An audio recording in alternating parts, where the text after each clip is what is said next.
All right, so today we are going to switch gears and we're going to move to numerical data instead of categorical data. And we're going to do a lot of review about things that you already know, different measures of central tendency. And we're going to start off by looking at a bunch of different test scores. So on a test score, we have an 89, a 75, 30, 90, 91, 90, 78, 75, 84, 68. So a couple test scores. One measure of central tendency is the mean. You guys know all about the mean. We talk about the mean when we have our quizzes and tests in class. The mean, the most common way we talk about this is the average. It is computed by adding up all of the numbers in the data set together and dividing by the number of values in the data set.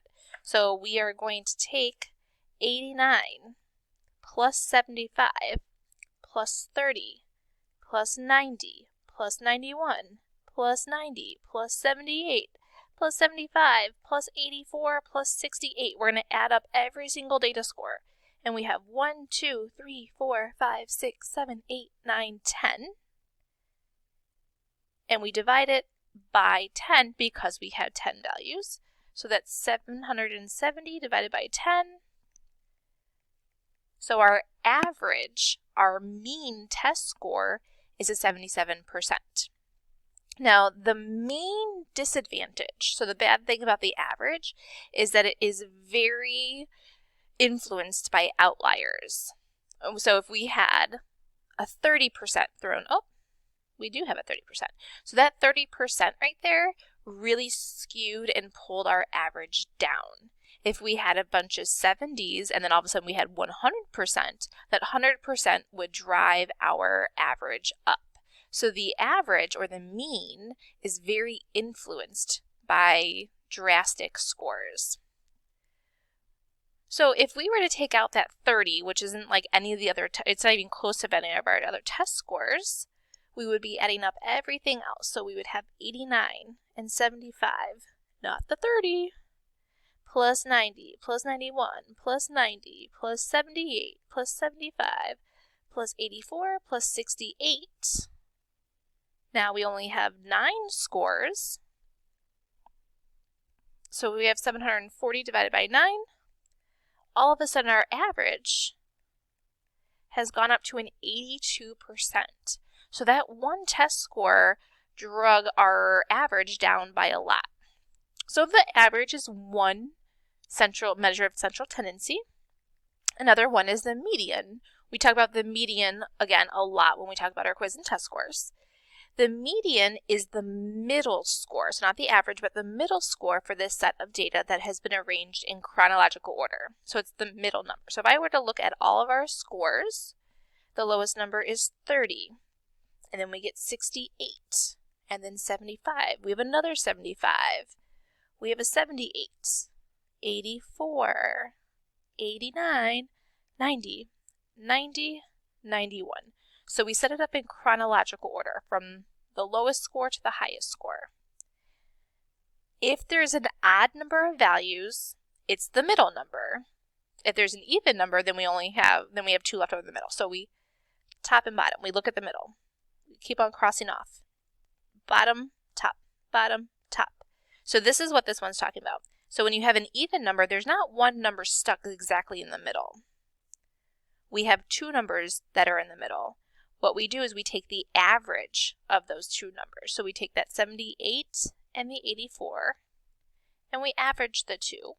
And when we average the 2, 162 divided by 2, we get an 81%.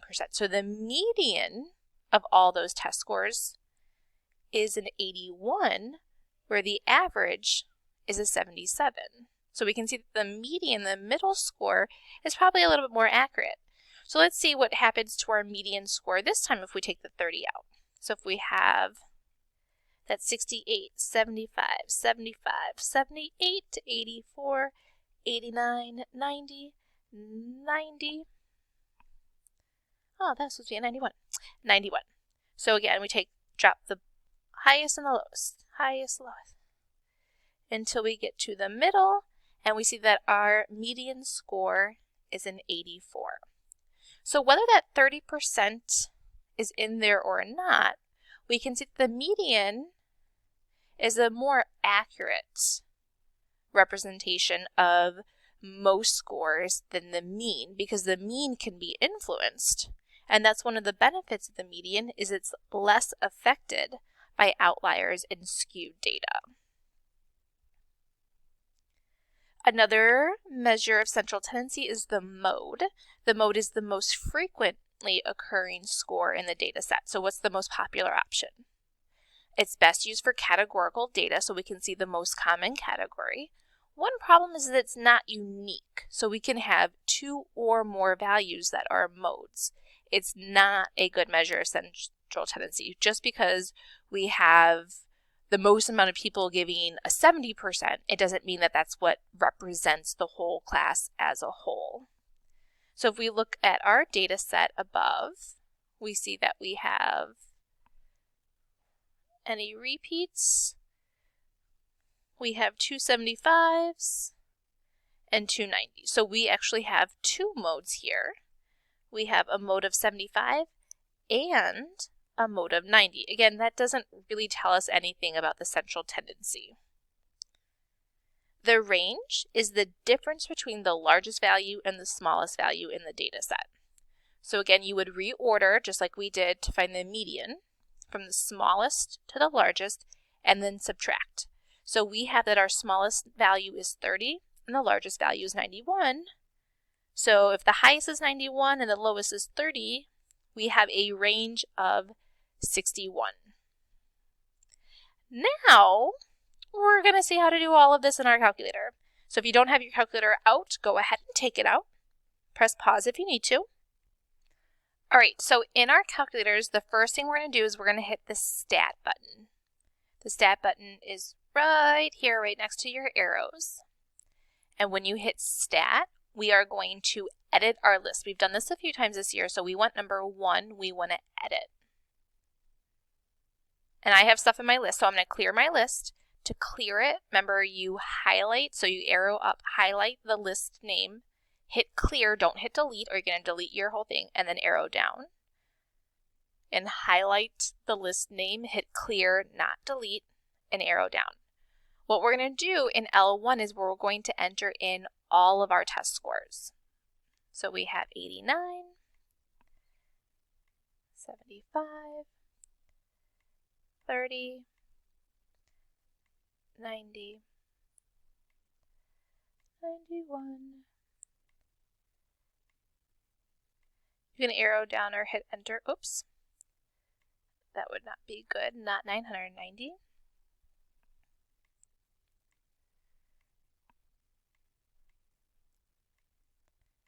We know that we have 10 values, so when we're done, we want to make sure that we have 10 entries, because if I don't have 10 entries, I know that I missed something. And yes, it says 11, but that's a blank one. So we have all of our data in here. That's where we're going to pull from. So we're going to go back to stat, hit stat again. We already edited, so we want to make a calculation. We arrow to the right, and we want one variable stat. So we want number 1. We hit enter. We put our data in list 1. So if you happen to put your data in list 2, that's fine. Just change this to L2.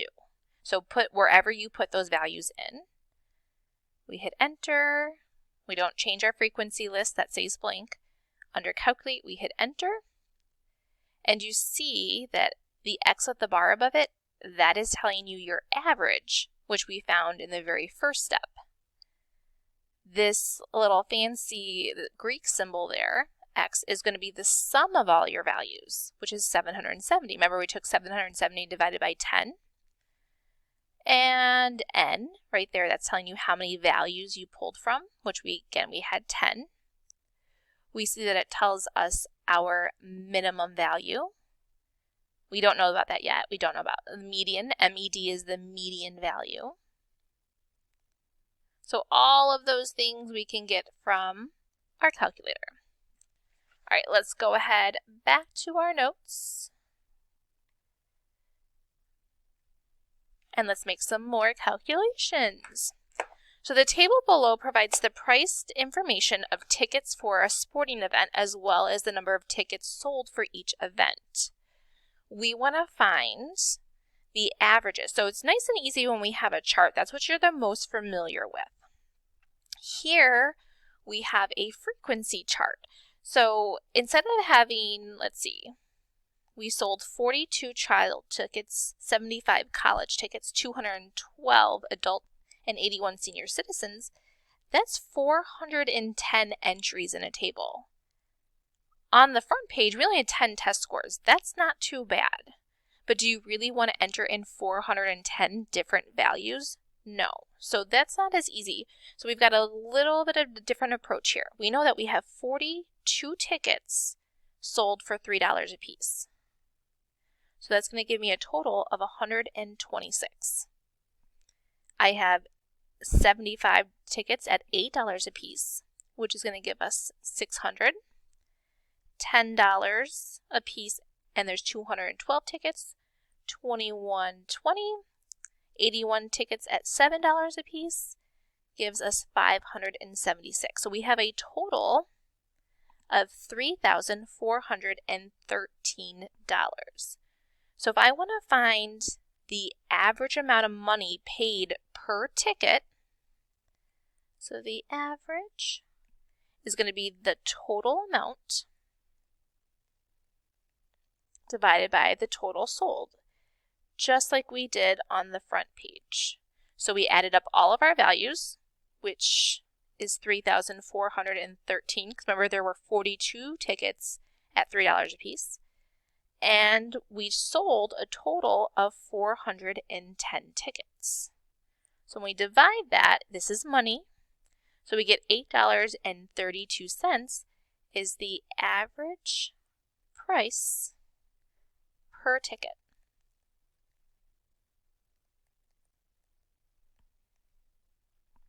The median amount, this one's not as easy as the first one. So the median amount is going to be that middle amount. So if we think about it, there's 42 child tickets, there's 75 college tickets, 212 adult tickets, and 81 senior citizen tickets. We want to find the middle. So what's halfway between? So we sold 410 tickets, remember. Halfway between there is 205. That's going to be your middle number, the 205th entry. Because remember, we have 410 tickets, but we're not going to list out. We have 42 child tickets. We're going to go to the next cheapest one, which is $7, and that is senior citizens. There's 81. So 42 plus 81, we're at the 198th ticket. 42 tickets for child, 81 for senior citizen. The next cheapest ticket we have is $8 for college students, and there's 75 of those. So 42 children, 81 plus 75. Oops, I added wrong. This is 42 and 81, that's 123, and then we add the 75. And those three categories is giving us the 198. Again, that's the 198th entry. So then the next one we have is the $10 tickets, and there's 212 of them. So the 199th, the 200th, the 201, and so forth. The 205th entry is going to happen here. So $10 is going to be your median ticket price. So if you were to lay out all 410 tickets from the cheapest ticket to the most expensive ticket, halfway in the middle is 205. That 205th ticket is going to be in the $10 category. If the mean and median are both used to describe the middle of a distribution, why are the values different for this problem? The average is lower than the median because many of the tickets were sold for the child price, which is so much cheaper than the other ones. That's what brought the average down. Because remember, the average is more affected by those prices than the median. So the average is lower than the median.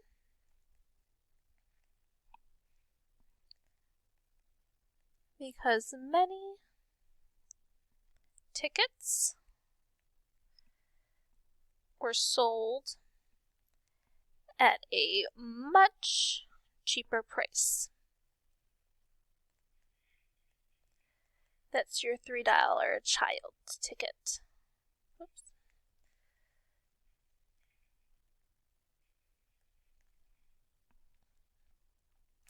So we have the different, when to use the different sets, your categorical, when you're ranking the values. If your numbers are skewed, you want to stick with the median. If they're not skewed, the mean is fine. But what we're going to do, one last thing, is we're going to go back up to this chart. Because maybe you didn't like doing all that by hand. Just like on the front side, we can do this in our calculator as well. We just have a frequency table to consider. So instead of having just L1, we have L1 and L2. So back to that calculator, back to stat, enter to edit. We're going to clear out that list, so we're going to hit clear, arrow down, and we're going to enter our new values, 3, 8, 10, and 7.